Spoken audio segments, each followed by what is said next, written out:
মহাশিৱৰাত্ৰিত সূৰ্য বুধ শনিৰ মিলনত বিৰল ত্ৰিগ্ৰহী যোগ এই চাৰি ৰাশিৰ জাতক জাতিকাৰ জয় জয় ময় হ'ব। নমস্কাৰ প্ৰিয় দৰ্শক, পুনৰ স্বাগতম জনাইছো টেক নিউজ 24 চেনেলটোলৈ। এতিয়ালৈ যদি চেনেলটো ছাবস্ক্ৰাইব কৰা নাই তেনেহ'লে চেনেলটো ছাবস্ক্ৰাইব কৰি ভিডিঅ'টোত এটা লাইক কৰি দিবলৈ নাপাহৰিব। তেনে বলক প্ৰতিবেদনটো আৰম্ভ কৰোঁ। আজি ২৬ ফেব্ৰুৱাৰী পালন কৰা হ'ব মহাশিৱৰাত্ৰি। মহাশিৱৰাত্ৰিত গ্ৰহৰ এক বিৰল সংযোগ ঘটিছে। এটা মহাশিৱৰাত্ৰিৰ দিনা সূৰ্য বুধ আৰু শনি গ্ৰহে একেলগে কুম্ভ ৰাশিত ত্ৰিগ্ৰহী যুগৰ সংযোগ কৰিব। ইয়াৰ লগতেই চন্দ্ৰ থাকিব মকৰ ৰাশিত। ইতিপূৰ্বে 1965 চনৰ এনে এক বিৰল সংযোগ হৈছিল। জানক মহাশিৱৰাত্ৰিৰ গ্ৰহৰ এই শুভ যোগ কোন চাৰি ৰাশিৰ বাবে শুভ হ'বলৈ গৈ আছে। জ্যোতিষীৰ মতে মহাশিৱৰাত্ৰিৰ দিনটো অত্যন্ত শুভ আৰু গুৰুত্বপূৰ্ণ হয়। ভগৱান শিৱৰ কৃপাত এই চাৰি ৰাশিৰ কপাল ফুলিব। আছে আৰ্থিক লাভৰ বৃহৎ সম্ভাৱনা। জনাব ওলাইছোঁ মেঘ ৰাশি।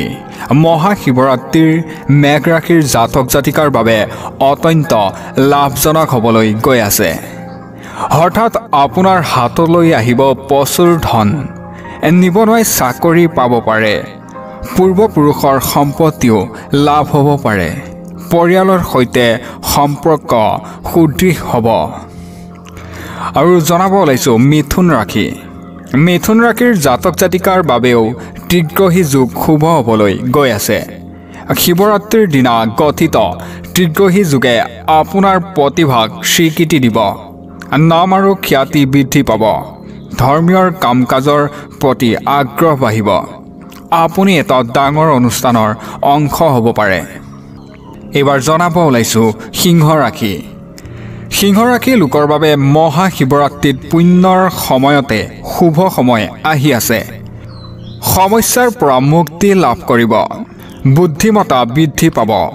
আৰ্থিক সংকটৰ সমাধান হ'ব। ধনৰ প্ৰভাৱ বাঢ়িব। ছাত্ৰ ছাত্ৰীৰ বাবে শুভ সময় আহিব। আপোনাৰ পত্নীৰ সৈতে থকা মতানৈক্য নোহোৱা হৈ যাব। কুম্ভ ৰাশি। এইবাৰ জনাব লৈছোঁ কুম্ভ ৰাশি। মহাশিৱৰাত্ৰিৰ দিনা গঠিত ত্ৰিগ্ৰহী যুগ কুম্ভ ৰাশিৰ সংযোগ ঘটিছে, যিটো এই ৰাশিৰ লোকসকলৰ বাবে উপকাৰী হ'ব। বিবাদৰ সমাধান হ'ব। ঘৰত কাৰোবাৰ লগত মতানৈক্য হ'লে সমাধান হ'ব। ব্যৱসায়ীসকলে হয়তো ডাঙৰ চুক্তি লাভ কৰিব পাৰে। সুস্বাস্থ্য অটুট থাকিব।